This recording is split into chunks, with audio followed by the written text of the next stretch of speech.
Thank you అధ్యక్ష. అధ్యక్ష, ఇది రాష్ట్ర వ్యాప్తంగా ఉన్నది. బహుశా భారతదేశంలో బోఫోర్స్ కంటే పెద్ద కుంభకోణం అధ్యక్ష. జగన్మోహన్ రెడ్డి గారు వెనకడికి ఒక సినిమా చూసాం అధ్యక్ష. నట్వర్లాల్ అని చెప్పి ఒక దొంగ జైల్లో ఉండి కూడా కుటుంబం చేత దొంగతనం చేస్తారు. అమితాబ్ బచ్చన్ గారు సినిమా తీశారు అధ్యక్ష, చాలా టాప్ అయింది. జగన్మోహన్ రెడ్డి గారు 3 విషయాలు అధ్యక్ష గౌరవ మంత్రివర్యులు 22A గురించి చెప్పారు అధ్యక్ష.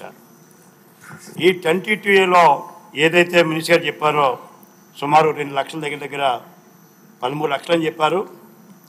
కానీ నా లెక్క ప్రకారంగా 22 లక్షల వరకు ఉంటుంది అధ్యక్ష. అయితే ఈ 22 అనే అధ్యక్ష తమ ద్వారా మంత్రి గారిని కోరేది, ఇదొక బ్రహ్మాస్త్రం అయింది అధ్యక్ష. గత ప్రభుత్వంలో ఎవరి మీద కాపు ఉంటే 22Aలో పెట్టడం, ఎవరైనా డబ్బులు ఇస్తే 22Aలో తీయించడం, అంటే ఒక మెకానిజం లేకుండా, ఒక సైంటిఫిక్ సిస్టమ్ లేకుండా ఏ ఎమ్మెల్యే అధికార పార్టీ గత ప్రభుత్వంలో ఎమ్మెల్యే అధికారులు దీన్ని స్వార్థ స్వలాభానికి వాడుకొని ఇంచుమించు 22Aని ఎలా వాడుకోవాలో, ఎలా మిస్యూజ్ చేయాలో అలా చేశారు. దీనిపైన మినిస్టర్ గారిని మొదట ఏదైతే ఉందో 22A మీద విచారణ అనేది భారీ ఎత్తున జరగవలసింది అధ్యక్ష. అంటే చెప్తున్న లాస్ట్లో డిమాండ్ చెప్తున్నా అధ్యక్ష. 2 మంత్రి గారు చెప్పారు ఫ్రీ హోల్డ్ అధ్యక్ష. ఫ్రీ హోల్డ్ అనే జీవో, అసైన్మెంట్స్ అమ్ముకోవచ్చని ఒక జీవో ఇచ్చి, ఆ జీవోతో తన దళారులందరినీ అన్ని జిల్లాల్లో పంపించి విలువైన భూమిని బెదిరించి భయపెట్టి కొన్ని మంత్రి గారు చెప్పారు రిజిస్ట్రేషన్స్ ఏమో ఫ్రీ హోల్డ్లో 7,000 చిల్లరే ఫ్రీ హోల్డ్స్ అయినాయి, మేము 25,000 దగ్గర అయినాయి, అందులో 7,000 దగ్గర ఆపామని అధ్యక్ష. అందరూ విశాఖపట్నం చూసుకుంటే 300 ఎకరాలు రిజిస్ట్రేషన్ చూపించారు అధ్యక్ష. ఆ 300 ఎకరాలు అంటే అధ్యక్ష అది పాడేరుదో నర్సీపట్నం మాడుగులో కదా అధ్యక్ష. విశాఖ నడిబొడ్డునున్న విలువైన భూమిని అసైన్మెంట్లు కొనుక్కొని బెదిరించి ఆ 300 ఎకరాల దగ్గర 2,000 కోట్ల అధ్యక్ష. రాష్ట్రం కదా అధ్యక్ష, ఓన్లీ విశాఖపట్నం పట్టణం వరకు. ఇవి కాకుండా బెదిరించి రిజిస్ట్రేషన్ చేసుకునే ఆపిని కూడా ఉన్నాయి. అంటే ఈ 2 లెక్క వేసుకుంటే అధ్యక్ష, నా లెక్క ప్రకారంగా వైకాపా నాయకులు, ఎమ్మెల్యేలు, మంత్రులు ఈ రాష్ట్రంలో 22Aలో 1, ఫ్రీ హోల్డ్లో 1, సుమారు 2 లక్షల కోట్లు ట్రాన్సాక్షన్ చేశారు అధ్యక్ష. మరి మంత్రి గారు ఆపామని చెప్పారు, సంతోషం. మినిస్టర్ గారు బాగా దాని మీద యాక్షన్ తీసుకున్నారు, గౌరవ ముఖ్యమంత్రి గారు. అయితే నేను అడిగేది ఇంకోటి ఉంది అధ్యక్ష, మంత్రి గారు తీసుకొచ్చే ఉంటుంది. 1 22Aని వాడుకున్నారు, అసైన్మెంట్స్ అమ్ముకోవచ్చు పేదవాళ్ళకి ఇస్తున్నానని చెప్పి బెదిరించి భయపెట్టి ఖరీదైన భూములు కొనుక్కున్నారు అతి చౌకగా. 3 అధ్యక్ష ల్యాండ్ ఫోర్డింగ్, ఇందులో నేను మంత్రి గారి క్వశ్చన్లో వేశాను అధ్యక్ష. ల్యాండ్ ఫోర్డింగ్ అని పేరు చెప్పి పేదవాళ్ళకి సెంటు భూమి అని పేరు చెప్పి ఆ ల్యాండ్ ఫోర్డింగ్లో అసలు రైతులు లేకుండానే ఈ ల్యాండ్ ఫోర్డింగ్లో అధ్యక్ష 3 రకాలు ఉన్నాయి. 1 పట్టా భూమి, 2 అసైన్మెంట్ భూమి, 3 4C అంటే ఆక్రమణ భీమము 4C ల్యాండ్.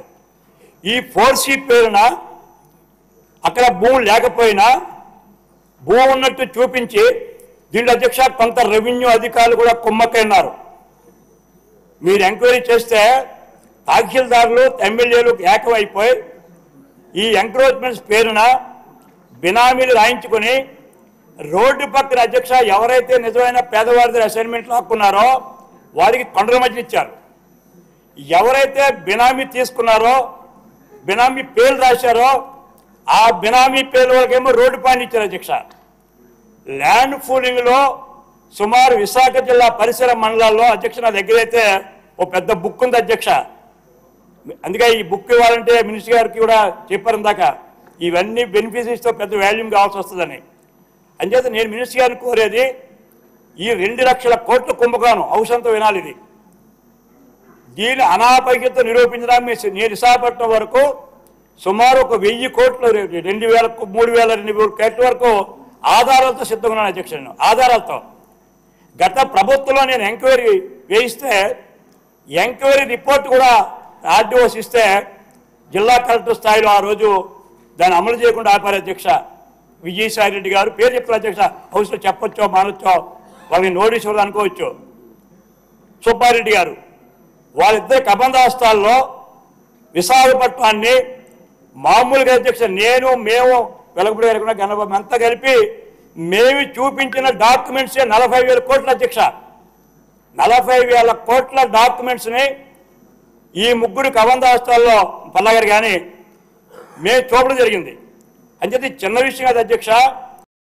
మంత్రి గారిని కోరేది, గౌరవ ముఖ్యమంత్రి గారిని ఈ సభ ద్వారా వారిని కోరుతున్నాను, దీనిపైన సమగ్రమైన విచారం జరగాలంటే మన ఆఫీసర్ సరిపోరు అధ్యక్ష. అందుచేత నేను కోరేది ఒకటి, 22లో అమాయకుల్ని బలి చేశారు. అమాయకులేమో మీరు తీయలేదు, 22లో నిజమైన అమాయకుల్ని. డబ్బున్న వాళ్ళు ఎవరైతే గత ప్రభుత్వంలో పలుకుబడిన ఎమ్మెల్యేలు మంత్రులు ఉన్నారో వాళ్ళకి తీశారు. అది అన్యాయం. 2 ఫ్రీ హోల్డ్ అనేది బెదిరించి భయపెట్టి పేదవాళ్ళు అమ్ముకోలేదండి. ఎక్కడా ఫ్రీ హోల్డ్ చేశారు? ఖరీదైన విశాఖపట్నం పరిసర ప్రాంతాల్లో పెందుర్తో, ఆనందపురమో, పద్మనాభమో, గాజువాకో, సబ్బోరో ఈ ప్రాంతాల్లోనే జరిగింది. మాడుగులో, నర్సీపట్నంలో ఎందుకు జరగకూడదు? ఫ్రీ హోల్డ్ బ్రాహ్మణులకు అమ్మక క్రయ విక్రయాలు అవలేదు అంటే ఈ బినామీలకి బేరాలకి ఎవరు రాలే. ల్యాండ్ పూలింగ్ ఒక్కొక్క మండలంలో 30 ఎకరాలు తీసుకొని పేదవారికి సెంటు భూమనే ఆశ చెప్పి ల్యాండ్ పూలింగ్ కూడా అధ్యక్ష క్లోజ్ చేస్తున్నాను. ఈ మూడిట్ల మీద నేను మినిస్టర్ గారిని హౌస్ని కోరేది, ఒక సిట్టింగ్ జడ్జి చేత, ఇక్కడ పెద్ద స్కామ్ ఇది. సిట్టింగ్ జడ్జి గారికి కూడా మీరు ఫుల్ మెకానిజం 4-5 ఐఏఎస్ ఆఫీసుల్లో, ఒక 20-30 మంది ఆర్డీఓలను, ఒక 40-100 మందిని తహసీల్దార్ని ఇస్తే తప్ప ఈ 2 లక్షల కోట్ల కుంభకోణం వెలుగులో రాదు. నేను తమ ద్వారా మంత్రి గారిని కోరుతున్నాను, దీనిపైన మీ సమగ్ర విచారణ చేస్తారు. చంద్రబాబు నాయకత్వం మాకు నమ్మకం ఉంది. కానీ ఇంత పెద్ద స్కాము మీరు కూడా వేరే కార్యక్రమాలు ఉంటాయి. సిట్టింగ్ జడ్జి గారిచే, ఆనరబుల్ జడ్జి గారిచే ఎంక్వైరీ ట్రిబ్యునల్ వేయాలని నేను డిమాండ్ చేస్తున్నాను. మీరు ఎంక్వైరీ చేసిన తర్వాత నేను ఏవైతే చెప్పాను మా జిల్లా వరకు ప్రతిదీ విత్ ఎవిడెన్స్, 20లో చేసినవి, ఫ్రీ హోల్డ్లో చేసినవి, ల్యాండ్ ఫుల్లో చేసినవి నేను మీ ట్రిబ్యునల్కి నేను ప్రూవ్ చేయని చెప్తున్నాను. నేను సిద్ధంగా గత ప్రభుత్వంలో జగన్మోహన్ రెడ్డి దోపిడిని నేను చెప్పలేకపోతే ఈ హౌస్ ద్వారా ఏ శిక్షకైనా సరే నేను సిద్ధంగా ఉన్నాను. ఏ శిక్షకైనా సరే with documents, with evidence, with registration డాక్యుమెంట్స్తో ఉన్నాను. గౌరవ మంత్రి గారు కోరేది, మీరు సిట్టింగ్ జడ్జితే మీరు ఎంక్వైరీ వేయించండి, ట్రిబ్యునల్ వేయించండి. High court honourable chief justice request చేసినా సరే ఈ 2 లక్షల కోట్లని కాపాడాలని చెప్పి ఈ సభ ద్వారా తమని నేను గౌరవ మంత్రి గారిని నేను కోరుతున్నా అధ్యక్ష. మురళి గారు. సార్ థ్యాంక్ యూ స్పీకర్ గారు.